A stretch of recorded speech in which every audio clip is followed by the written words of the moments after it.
Hey guys, it's Austin with Northwest Registered Agent, and I'm here today with Cameron. Cameron, thank you so much for being here. Awesome, thanks for having me. Today, we'll learn about what a registered agent is, when you can and can't use a registered agent's address for your business, and we'll also learn about the difference between a registered agent address and a virtual office address.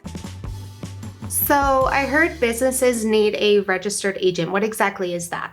Yeah, so a registered agent is going to be somebody who is over 18 years of age, has a physical address in the state that is not a P.O. box, is available during regular business hours to accept state and legal mail and service of process documents for a business.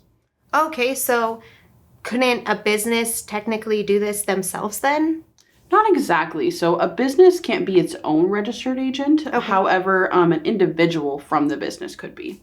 Okay, that makes sense. So what would be a benefit then to using a commercial registered agent as opposed to using an individual within your business?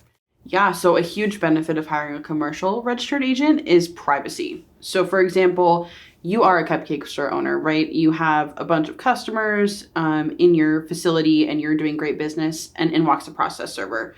That's kind of an uncomfortable situation.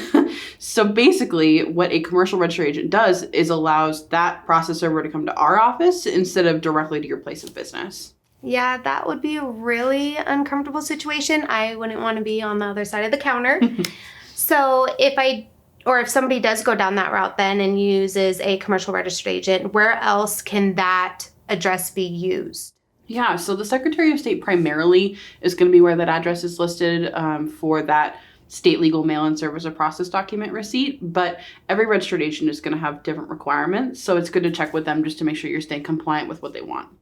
Okay, what about places where the address shouldn't be used? Commonly, we see places like the IRS, your business website, your personal or business bank accounts, stuff where documents should come directly to you for faster processing instead of to a third party. So now you have me thinking about privacy. Now that we know a commercial registered agent can handle your state and legal mail, is there options to handle your regular and business mail? Yeah, absolutely. So a virtual office is super common for this kind of stuff. Generally, a virtual office will scan and upload documents for you to view. It will also help eliminate a lot of junk mail and make your business look more legitimate too, listing that instead of having your home address where you're putting this information. Every virtual office service is different though, so it's definitely worth looking into. Okay, that makes sense. Today, we learned that a registered agent accepts state and legal mail. A registered agent must be 18 or older, have a physical address in the state your business was formed in, not a P.O. box, and be available during normal business hours. The registered agent can be used on filings with the Secretary of State and for privacy on these filings. However, there are a few occasions you shouldn't use the registered agent address, which includes IRS forms, business websites, as a billing or shipping address for purchases, or for opening a business bank account. A registered agent address is for legal and state mail, whereas a virtual office address is a physical address where you can receive regular business mail and have it scanned and forwarded to you. Thank you so much for being here, Cameron. Thank you for having me.